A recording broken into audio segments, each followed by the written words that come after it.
Começa agora o Domínio da Guerra com o Major-General Arnaud Moreira. Bem-vindo. Olá, bom dia a todos. Já sabe que, se quiser, também nos pode acompanhar com imagem através das nossas redes sociais ou pelo site do Observador. E é incontornável, temos de começar pela China, que esteve durante toda a semana no centro das atenções mundiais.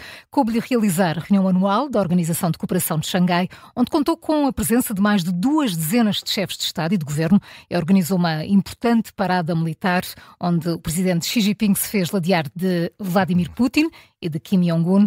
General, que balanço fica desta semana em que a China se colocou no centro do mundo? Esta foi a Semana da China. E foi preparada pela China para ser a Semana da China. Este ano competia à China organizar aquilo que é a reunião anual da Organização de Cooperação de Xangai. E acontecia que este ano se comemoravam também os 80 anos da derrota do Japão na Segunda Guerra Mundial. Ora, a China pensou nas sinergias brutais que poderia obter se conseguisse ligar estes dois acontecimentos. E foi isso que elas, durante todo o ano, esteve a trabalhar. Conseguir colocar na mesma proximidade as duas grandes reuniões, os dois grandes eventos. Porquê? Isto é inteligente, é tentar perceber a China. A China tem de si, hoje em dia, a ideia de que é o centro do mundo. E para isso precisa de ter um discurso que seja um discurso suficientemente abrangente para poder ter um poder de atração. Enquanto os Estados Unidos estão exatamente na rota contrária, que é o seu discurso afasta os seus amigos, os seus parceiros, os seus aliados, cada vez mais isolado, a China resolveu fazer o discurso contrário, que é o discurso da atração. Para isso precisava de 2 eventos separados um do outro, mas conectados nesta sua dimensão de uma ligada à paz, a Organização de Cooperação de Xangai, e outro ligado ao poder militar, a parada militar. E ao juntar os dois na mesma semana, encontrar as sinergias que permitisse que todos aqueles líderes que estavam presentes na reunião da Organização de Cooperação de Xangai estivessem disponíveis também para ir assistir à grandiosa parada militar. Portanto, este assunto foi trabalhado, coreografado ao detalhe para transmitir uma ideia interna e externa de que a China está aí para se constituir como o centro do mundo. Bom, olhamos para a reunião da Organização da Cooperação de Xangai. Quando a União Soviética se dissolveu, ficaram soltas no aspecto da política internacional, um conjunto de antigas repúblicas soviéticas que estavam na Ásia Central. Ficaram desenquadradas com a dissolução da União Soviética. E a China e a Rússia viram naquilo que eu chamo este seu quintal das traseiras uma imensa vulnerabilidade. Portanto, era preciso enquadrar estas antigas repúblicas socialistas soviéticas que tinham de repente ficado, vamos dizer assim, que é uma maneira mais fácil de dizer, sem dono. Tinham ficado sem dono. Era preciso tornar a enquadrá-las porque elas se situam numa área geográfica que são as traseiras da Federação Russa e da China. E então constituiu-se em Xangai aquilo que se chamava o Grupo dos 5 de Xangai. O que eram os 5 de Xangai? Isto foi logo em 96. Era a China, a Rússia, o Cazaquistão, o Quirguistão e o Tajiquistão. Portanto, os dois chefes, China e Rússia, e depois as antigas repúblicas soviéticas. Faltava aqui o Uzbequistão. O Uzbequistão juntou-se em 2001. E, portanto, o grupo de Xangai, dos 5 de Xangai, passou a ser constituída por 6, com a chegada do Uzbequistão, e é aí que aparece a designação, pela primeira vez, de Organização de Cooperação de Xangai. Quais são os seus objetivos? Os seus objetivos, na altura, são olhar com atenção para as tensões que podem surgir entre estas novas repúblicas, definição de fronteiras. Por exemplo, as fronteiras estavam muito diluídas durante a época da União Soviética, mas a partir do momento em que se tornaram repúblicas independentes, as questões das fronteiras e das tensões fronteiriças voltaram a crescer. E, portanto, a China e a Federação Russa criaram a Organização de Cooperação de Xangai para manter enquadradas, diminuir os níveis de tensão e encontrar formas de cooperação nesta enorme área geográfica da Ásia Central. Este era o objetivo inicial, mas em 2017 houve uma alteração profunda na Organização de Cooperação de Xangai. É que entrou neste clube a Índia, o país mais populoso do mundo, e o Paquistão. E isto mudou, portanto, aquela configuração inicial de uma organização virada para a Ásia Central e agora ganhou, com a Índia e com o Paquistão, uma outra dimensão demográfica, cultural, geográfica, geopolítica, etc. Portanto, em 2017, a entrada da Índia e do Paquistão veio mudar os objetivos da Organização de Cooperação de Xangai. Em 2023 aderiu o Irão e em 2024 a Bielorrússia.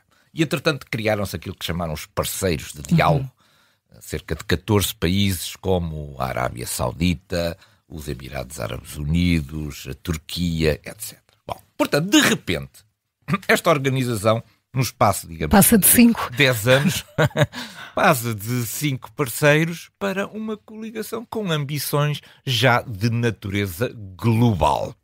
Porque a sua área geográfica de influência, apesar de se confinar na Ásia, já é uma Ásia muito grande. E, portanto, passa a ter também a ser utilizada pela China como o seu instrumento para mostrar a sua capacidade de atração. À medida que uma organização vai crescendo também a sua capacidade de atração. Porque se já há tantos membros que todos também querem fazer parte disto. Claro. Portanto, este é um instrumento valiosíssimo nesta ideia de sinocentrismo que a China tem sobre a ordem global. Bom, portanto, hoje o seu objetivo é global e a China aspira aqui a criar um grupo de pressão e um enorme grupo de apoio para satisfazer este seu ímpeto de tornar a China o centro da ordem mundial. Bom, pois o que é há aqui de importante? O comunicado final ia-me dando cabo do papel da impressora. São 21 páginas. Foi buscar mais toner. 21, é preciso mais toner, mais papel. 21 páginas este comunicado. Porquê? Exatamente por causa desta política da China, de tentar incluir e dar relevância a todos. Como são agora muitos os membros, isso que eu ia dizer, pois. Como são muitos os membros, aquilo vai a detalhes de estão solidários com os estudos que se desenvolvem relativamente aos glaciares, com o ímpeto que podem dar às relações, as maratonas organizadas por isto. Portanto, para que cada aliado se sinta incluído, não é? Todos se sintam incluídos nesta conclusão. No final, 21 páginas de comunicado final. Mas talvez o que é importante, o meu resumo é um parágrafo que está lá. E que é este? Diz assim: a ONU impôs-se como uma organização interestados única do seu género e no seio da qual se estabeleceu uma cooperação eficaz e necessária para assegurar a paz e a segurança, o desenvolvimento socioeconómico e os direitos do homem. Os Estados-membros da organização reafirmam a sua proximidade a esta ordem mundial mais representativa, democrática, de equidade multipolar, fundada sobre os princípios universalmente reconhecidos pelo direito internacional, compreendendo também aqueles consagrados pela Carta das Nações Unidas. Isto é um hino às Nações Unidas.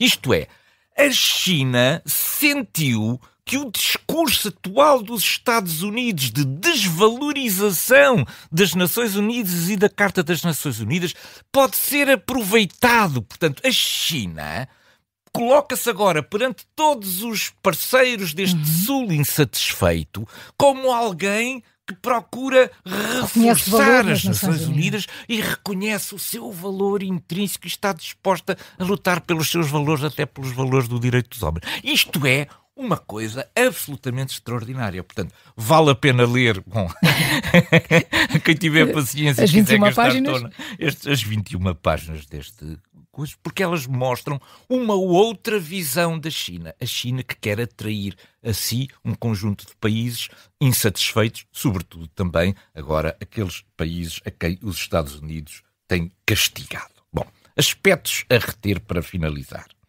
A aproximação de Modi a Xi Jinping. Sim, temos subestimado a Índia. Exatamente. A aproximação de Modi a Xi Jinping e também a prestação de Putin. A prestação de Putin na Cimeira foi fraquíssima. Isto é, Putin foi obrigado, perante aquilo que era, digamos, a ideia da China, das Nações Unidas, da paz universal, etc., fez um discurso de justificação. Toda aquela assertividade da Federação Russa desapareceu durante a Cimeira de Xangai. Foi em Tianjin, da organização, que foi em Tianjin, desapareceu. Putin foi obrigado a justificar-se. Na invasão, porque é que tinha invadido a Ucrânia. Isto é um aspecto extraordinário que mostra perfeitamente que quem lidera esta nova ordem projeto de ordem mundial é a China, e a Rússia não tem que ir atrás daquilo que a China.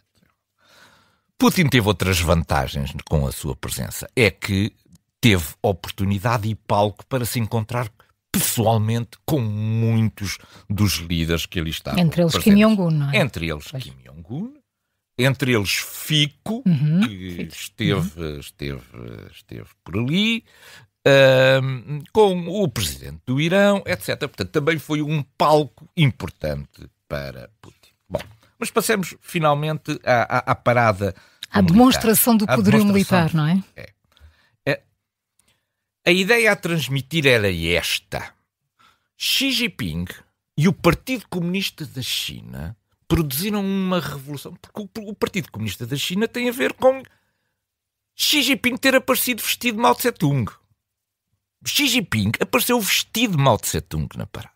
E, portanto, o que Xi Jinping procurou aqui demonstrar é que, sobre a sua liderança e sob o impulso do Partido Comunista Chinês, a China livrou-se das humilhações de há 100 anos e construiu um poder naturalmente invejável. Foi um belíssimo espetáculo de demonstração de poder, 10 mil tropas, mais de 100 aviões e veículos e todos aquilo que era a parte mais avançada dos seus equipamentos militares. A coreografia foi montada ao detalhe. Quando avançavam para a parada, Xi Jinping colocou-se no centro, tendo ao seu lado não os líderes todos, mas apenas 2. Kim Jong-un e Vladimir Putin. E todos os outros líderes atrás, ordenadamente, seguindo este trio. Há aqui uma mensagem muito grande. Mensagem para os Estados Unidos. Putin já se sentiu mais importante. Uma grande mensagem aos Estados Unidos. Eu estou no centro, tenho 2 parceiros de confiança que não vou deixar cair, de um lado a Rússia, do outro lado a Coreia do Norte. E, portanto, todas as mensagens muito bem coreografadas naquilo que foi uma semana de grande sucesso para a China. Entretanto, e depois da reunião na Casa Branca entre Donald Trump e os líderes europeus, estes ficaram a trabalhar entre si para apresentarem uma proposta de garantias de segurança para a Ucrânia. A reunião de preparação final decorreu esta quinta-feira em Paris e contou com a presença de Zelensky. General, o que é que saiu deste encontro que não agrada nada a Putin?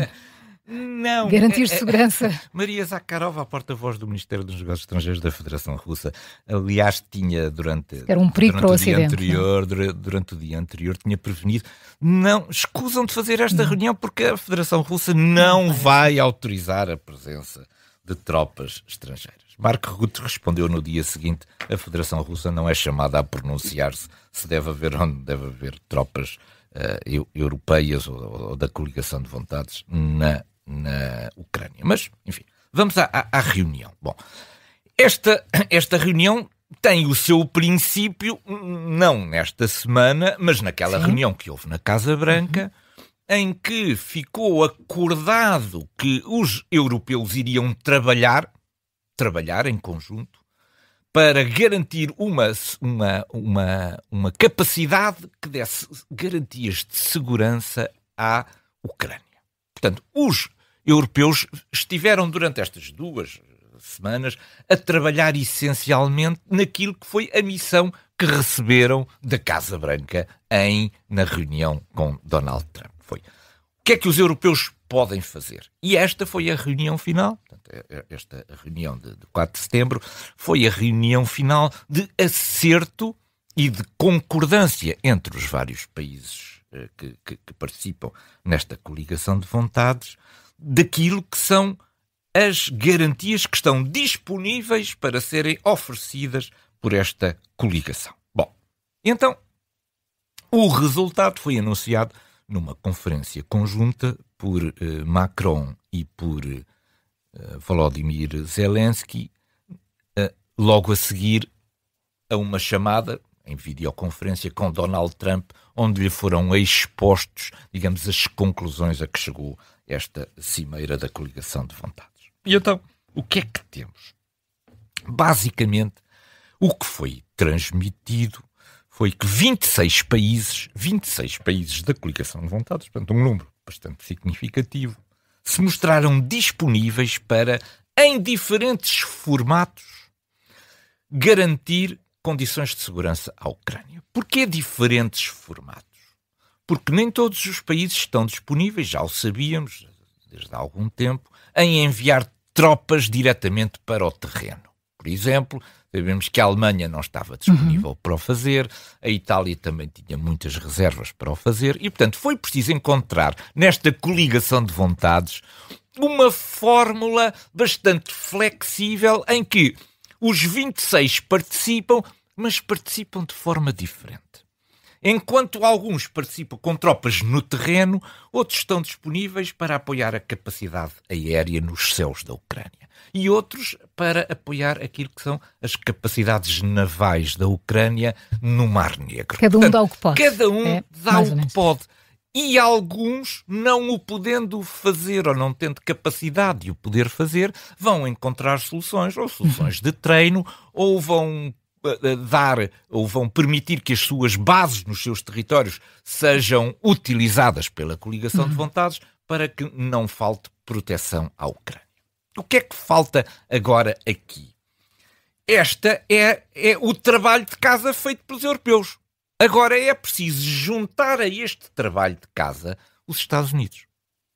E, portanto, o próximo trabalho que agora se inicia é de que forma é que os Estados Unidos dão garantias de segurança às garantias de segurança que os europeus estão disponíveis para dar. Portanto, este é o trabalho dos próximos dias. Macron garantiu, depois do telefonema com Trump, que os Estados Unidos estão disponíveis e não tem dúvidas nenhumas que estão disponíveis para participar neste conjunto de garantias de segurança. A fórmula utilizada dessa participação é o que será agora discutido. Portanto, enfim, é um assunto que vamos continuar a acompanhar, mas do ponto de vista europeu estão, digamos, concluídos os trabalhos e foi reunido o consenso possível para que os europeus possam estar presentes e há garantias de que alguns países estão disponíveis para ter tropas no terreno.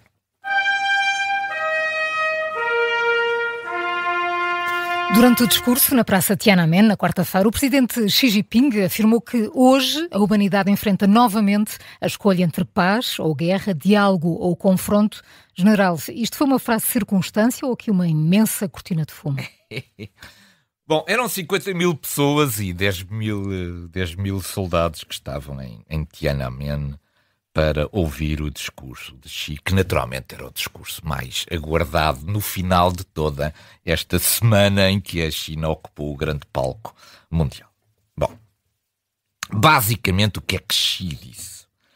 Hoje a humanidade está perante a escolha da paz ou da guerra, do diálogo ou da confrontação, do benefício mútuo ou da soma nula.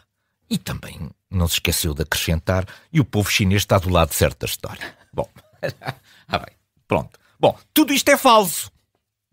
Temos que começar por isto. Todas estas afirmações... Só pela última frase, não é? Todas estas afirmações são falsas. A humanidade está perante a escolha da paz ou da guerra? Não. E a China sabe perfeitamente que não. Entre a paz e a guerra existe uma multiplicidade de ações de natureza mais ou menos violenta que torna esta dualidade falsa. Por exemplo, quando os barcos da Marinha Chinesa vão embater contra os barcos das Filipinas, não é a paz ou a guerra. Encontraram aqui uma forma de violência que não é a paz ou a guerra. A China pratica-o todos os dias. Portanto, primeiro, é falso esta dicotomia entre termos que escolher entre a paz ou a guerra. Há muito tempo que entre a paz e a guerra existe uma multiplicidade de soluções que os países utilizam para fazer valer os seus direitos. Portanto, isto começa logo pela parte, digamos, da falsidade deste dilema. Depois, era só o que faltava, é que o presidente da China tivesse legitimidade moral em assuntos de guerra e paz. Primeiro, o seu desfile militar foi, pelo contrário, a demonstração de que a China está numa fase de militarização crescente, e essa militarização crescente não é para a paz. Essa militarização crescente é para fazer valer aquilo que ela pensa que são os seus interesses no Mar do Sul da China e na invasão de Taiwan. Portanto, a China vem com este discurso de cordeirinho enquanto vai procedendo a uma militarização crescente e muito sofisticada do seu equipamento militar. Além disso, as empresas chinesas, há 97 empresas chinesas identificadas como fornecedoras de material de duplo uso. A China está a matar os ucranianos. Portanto, este discurso da China, que é agora o grande arauto da paz mundial, não corresponde àquilo que são as ações concretas da China. E depois, terceiro, é uma coisa que mexe comigo. É a China armar-se agora em o grande arauto moral das relações internacionais do mundo.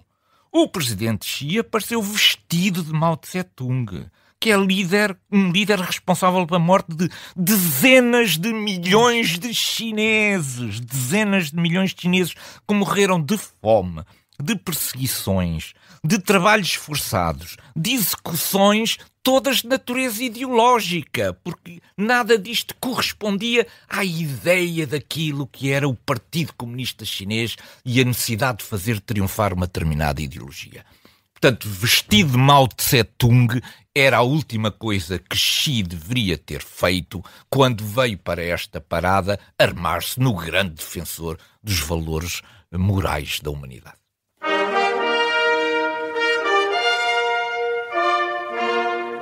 Nosso ponto de mira de hoje foca-se no general Zamir, chefe de Estado-Maior das IDF, e no crescente desacordo com as decisões políticas tomadas pelo gabinete de Netanyahu. General Arnaud Moreira, o que é que se está a passar? Bom, o que se está a passar, estão-se a passar duas coisas. Por um lado, do ponto de vista da ação militar sobre a cidade de Gaza, as IDF estarão perto de controlar entre já 30% e 40% da cidade.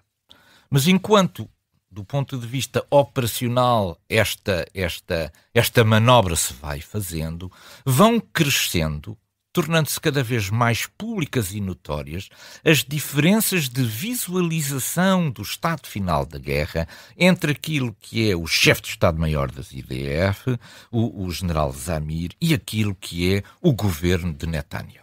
A última reunião do Conselho do Gabinete de Segurança foi de domingo para segunda-feira, prolongou-se pela madrugada de segunda-feira, mostrou exatamente aqui uma clivagem muito grande. Parece haver uma voz sensata no meio disto tudo, daquela reunião do gabinete, que é a voz do chefe de Estado-Maior das IDF, do general, que está isolado naquilo que parece um salto cada vez mais para a frente e isolado de Netanyahu, que lembra para os riscos que são as intervenções militares em ambientes urbanos de elevada densidade populacional. Zamir está a ganhar credibilidade dentro daquilo que são os setores moderados, mas pode acabar despedido das suas funções. Já aconteceu com outros, é uma não é? função, é um assunto que certamente merecerá a nossa atenção nos próximos episódios. General Arno Moreira, muito obrigada por mais um Minuto da Guerra. Muito obrigado, Sempre um bom fim de semana para todos.